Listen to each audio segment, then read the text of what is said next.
നമ്മളിപ്പം പാലക്കാട് ജില്ലയിലുള്ള തിരുവില്ലാമല എന്ന് പറഞ്ഞിട്ടുള്ള സ്ഥലത്തുള്ള ഗോയിസിയുടെ ഫാസ്റ്റ് ചാർജിങ് സ്റ്റേഷനാണ്. അപ്പം ഈ ഒരു ലൊക്കേഷൻ നിൽക്കുന്നതെന്ന് വെച്ച് കഴിഞ്ഞാൽ തൃശ്ശൂർ ടു പാലക്കാട് ഒറ്റപ്പാലം റോഡിലാണ് നിൽക്കുന്നത് കേട്ടോ. അപ്പം ശരിക്കും ഞങ്ങൾ കുറച്ചിങ്ങനെ ഇങ്ങോട്ട് വന്ന വഴിയെന്ന് വെച്ചാൽ ഭയങ്കര ഒരു ഗ്രാമമാണ്. ആ ഒരു ഗ്രാമത്തിൽ നമ്മുടെ ഇങ്ങോട്ടുള്ള ആദ്യത്തെ ചാർജ് സ്റ്റേഷനാണല്ലേ? പിന്നെ ലക്കിടിയാണുള്ളത്. ഓക്കെ. അപ്പം എന്തുകൊണ്ടാണ് ഇപ്പം ഇങ്ങനെ ഒരു ആശയം? ഇപ്പം വണ്ടികളൊക്കെ ഒരുപാട് ഡെവലപ്പ് ചെയ്ത് ഇലക്ട്രിക് വാഹനങ്ങൾ വരുന്നേ ഉള്ളൂ. ഈ റോഡ് വഴിയൊക്കെ എങ്ങനെയുണ്ട് ഓവറോൾ? അതെ ഇപ്പൊ കുഴപ്പമില്ല കേട്ടോ. ഞാനും പ്രതീക്ഷയില്ല ഇത്രയും വണ്ടികൾ ഉണ്ടാവുമെന്ന്. പിന്നെ അത് നമ്മുടെ പാർട്ട്ണറുണ്ട് ജയശീലേട്ടൻ, ആളുടെ ഐഡിയ ആയിരുന്നു അത്. പക്ഷെ എനിക്ക് ഇത്ര സക്സസ് ആവുമെന്ന് അറിയില്ലായിരുന്നു. പക്ഷെ നല്ലതാണ്. പിന്നെ ഗോയിസിയുടെ ആയാലും നല്ല ഒരു സർവീസാണ്. ഓക്കെ. അല്ല, എന്തുകൊണ്ടാണ് ഇങ്ങനെ ഒരു ആശയം ഗോയിസി എന്നൊരു ആശയത്തിലേക്ക് വരാനുള്ള ഒരു കാരണം? അപ്പോൾ അത് നല്ലൊരു ഇതായി തോന്നി, മറ്റെല്ലാ കമ്പനികളെ അപേക്ഷിച്ചിട്ട് ബെറ്ററായിട്ട് തോന്നി. ഓക്കെ. അതുകൊണ്ടാണ് ഈ ഒരു നമ്മുടെ ഓൺ പ്രോപ്പർട്ടിയാണ്. ഇപ്പം കുറച്ച് ഇവിടെ കൺസ്ട്രക്ഷനും കാര്യങ്ങളൊക്കെ നടക്കുന്നുണ്ട്. ഇപ്പം ജയന്തി മാമിന്റെ തന്നെ ഓൺ പ്രോപ്പർട്ടി ആയതുകൊണ്ട് ഇങ്ങനെ ഒരു ഫെസിലിറ്റിയിൽ ചെയ്തേ അല്ലേ?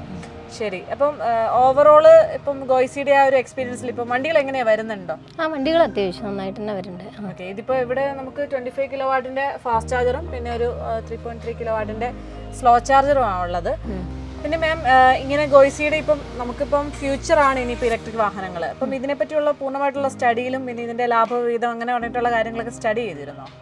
അതെ, ആദ്യം ഇത് നമ്മളിതൊരു പ്ലാൻ സ്റ്റാർട്ട് ചെയ്തപ്പോൾ ഇങ്ങനെ മനസ്സിൽ വന്നപ്പോൾ തന്നെ നമ്മൾ അങ്ങനെ വിചാരിച്ചിരുന്നു. പിന്നെ ഗോയിസിയുടെ എന്നായാലും നമുക്കതിന് ശേഷമാണ് അറിഞ്ഞത്. തുടങ്ങിയതിന് ശേഷം 10% നമുക്ക് എമൗണ്ടിൻ്റെ റിട്ടേൺ കിട്ടുന്നുണ്ട്.